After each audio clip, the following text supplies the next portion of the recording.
Hi, I'm Joni Patry, and welcome to my YouTube channel. Today I'd like to talk about the moon and what it means, looking at it in your chart. Now, the Sanskrit name for the moon is Chandra.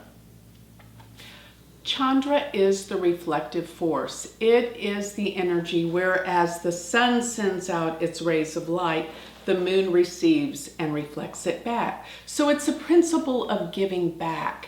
And remember, the moon does not like to be isolated or alone in a chart. It needs to be surrounded by other planets because this gives a sense of support. When you go to a chart and you see the moon by itself with no other planets around it in the houses before or after, many times this individual feels isolated and unsupported in life. The moon deals with our feelings. It's high sensitivity. How do we really feel about things? And it also represents the mind and consciousness. So the moon is our mind, how aware, how conscious an individual is. Whereas when we get to Mercury, that's how we process information, but the moon is our consciousness. And therefore it also reflects the feminine influence. What is the moon karaka or indicator of? The mother. And the mother is the one that gives influence in terms of nurturing, caring, protection. And it's relative to the fourth house, which is all about nurturing, caring, and protection. And the part of the body that the moon rules is the stomach and the breast, because remember, the breasts do nurture the baby. So it's all about mothering. It's all about this caring and feeling secure. The moon represents our sense of security. If we feel protected, we feel secure, and this will bring happiness. If you're looking at a chart and you look to see if the moon is with other planets, for example, if it's with Jupiter, it will bring out an optimistic, happy individual. If you see it with Saturn, there will be a seriousness and sometimes lead to depression. If the moon is with Mercury, this person can never ever stop thinking. It's always this cognitive thought going on and they don't know how to turn off the mind.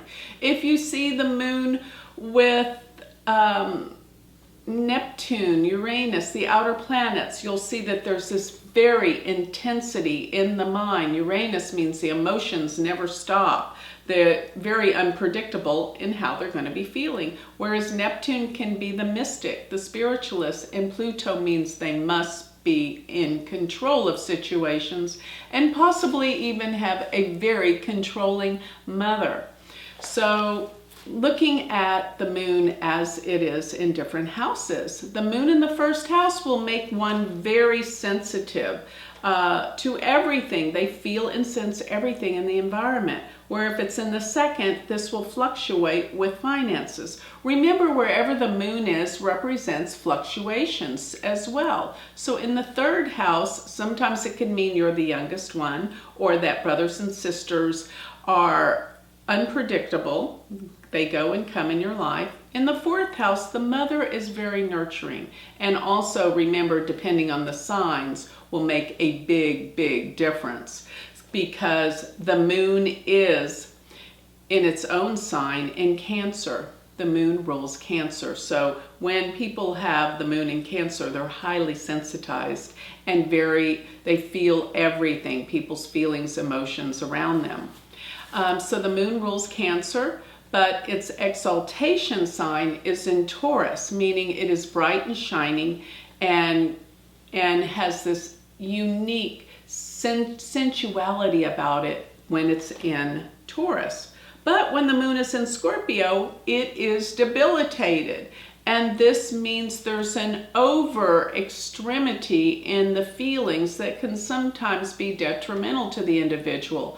One thing for sure is the moon in Scorpio is extremely passionate about life and very devoted.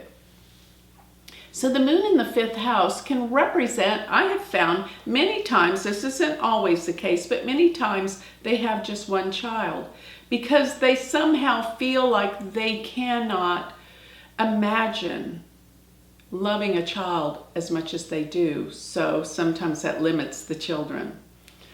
The moon in the 6th house can represent stomach disorders, problems with the stomach at times, because remember the moon rules the stomach. In the 6th house of health, there could be some problems with digestion. Moon in the 7th house, fluctuating partners, or a partner that never seems to be making up their mind. The moon in the 8th house is very, very difficult because it represents the mother had a hard life and there was a lot of emotional issues. The moon in the 9th house represents so many instances where the father is on the go, not there, elusive at times. In the 10th house, the moon can represent fame. It can represent the public, the masses.